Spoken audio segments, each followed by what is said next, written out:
for your chain swinging, clang clang, and it costs a lot. Bitch, I'm always at the guala, yeah, and you are not badass beat. Keep on going till you hit the spot. Whoa, I'm a big bag hunter with the. Assalamualaikum warahmatullahi wabarakatuh. Alhamdulillahirabbil alamin. Assalatu wassalamu ala asrafil anbiya'i wal mursalin wa ala alihi wa ashabihi rasulillahi ajmain. Amma ba'du.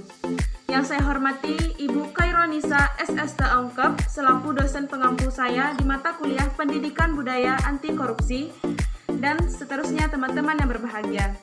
Puji beserta syukur marilah kita panjatkan kehadirat Allah Subhanahu wa Ta'ala yang telah melimpahkan rahmat dan karunia-Nya kepada kita semua sehingga kita dapat menyelesaikan video dengan tepat waktu. Salawat berakahkan salam tak bosan-bosannya kita hadiahkan kepada arwah junjungan umat kita, yakni Nabi besar Muhammad SAW, yang telah membawa umatnya dari alam jahiliyah sampai alam Islamiyah seperti kita rasakan pada saat sekarang ini. Rasanya sangat kurang enak jika kita berbicara dengan orang yang belum kita kenal. Maka dari itu, izinkanlah saya untuk memperkenalkan diri. Perkenalkan, nama saya Nurhanika Rama Fitri dari Pendidikan Profesi Bidan, tahap Sarjana Kebidanan, semester 2, Institut Kesehatan Prima Nusantara, Bukit Tinggi. Baiklah, untuk tidak memperpanjang mukadimah, langsung saja saya bacakan pidato saya yang berjudul Selamatkan Bangsa dari Korupsi. Selamatkan bangsa dari korupsi. Korupsi adalah suatu tindakan penyelewengan atau penyalahgunaan hak atau wewenang yang dilakukan untuk mengutamakan kepentingan pribadi dan mengkhianati amanat rakyat. Ada asap tentu karena ada api. Betul atau tidak? Ya, karena ada 3 faktor yang melatar belakangi seseorang melakukan tindakan korupsi. Yang pertama, kurangnya iman dan takwa. Seseorang yang mempercayai akan Tuhannya merasa bahwa sesuatu yang dilakukan atau perbuatannya selalu diawasi dan lebih berhati-hati dalam berbuat. Karena takut akan mengecewakan Tuhannya dan takut akan azab yang pedih. Yang kedua, didesak oleh arus yang sulit untuk dielak, yakni materialisme. Pada zaman sekarang, orang-orang lebih mengutamakan gengsi dengan meningkatkan budaya konsumsi tanpa mengenal di mana asal-usulnya datangnya money, sehingga merampas hak rakyat dan mereka bilang, "Ah, biasa aja kali." Teman-teman yang berbahagia, sungguh memprihatinkan sekali. Mereka tidak ingat apa yang dilakukan mereka itu telah melanggar syariat Islam. Allah Subhanahu wa Ta'ala berfirman dalam Quran surat An-Nisa ayat 29. A'udzubillahiminasyaitonirrajim. Bismillahirrahmanirrahim.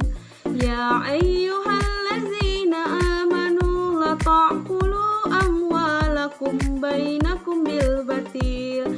Sadaqallahul azim. Yang artinya, wahai orang-orang beriman, janganlah kalian memakan harta di antara kalian dengan cara yang batil. Korupsi telah dilarang dengan tegas, namun mengapa masih banyak peminatnya? Inilah faktor yang ketiga, kurangnya pengawasan dan ketegasan hukum. Masa pencuri ayam lebih berat hukumannya daripada pencuri uang rakyat yang bisa merugikan negara dan rakyat? Sungguh sangat tidak etis. Tidak hanya roti, sekarang hukum pun bisa dibeli.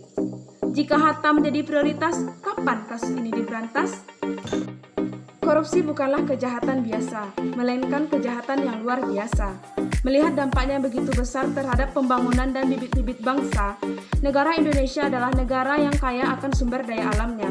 Tapi mengapa masih banyak anak-anak yang putus sekolah karena kurang biaya?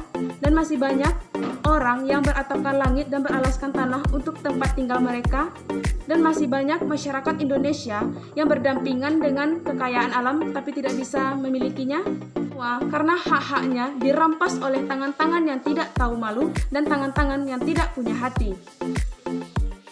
Mereka tak sadar apa yang dilakukan mereka itu juga menimbulkan kerugian terhadap mereka sendiri.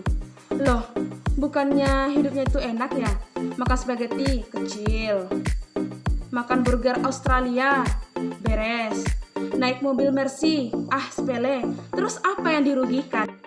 Rasulullah SAW bersabda, setiap jasad yang tumbuh oleh perkara yang haram, maka neraka yang baik baginya. Hadis riwayat dari Abu Bakar. Dunia adalah panggung sandiwara. Hidup kita yang nyata adalah di akhirat kelak. Betul apa tidak? Lalu apa yang bisa kita banggakan jika neraka tempat kita selama-lamanya? Na'udzubillahi min zalik. Ini menunjukkan betapa kejinya perbuatan korupsi.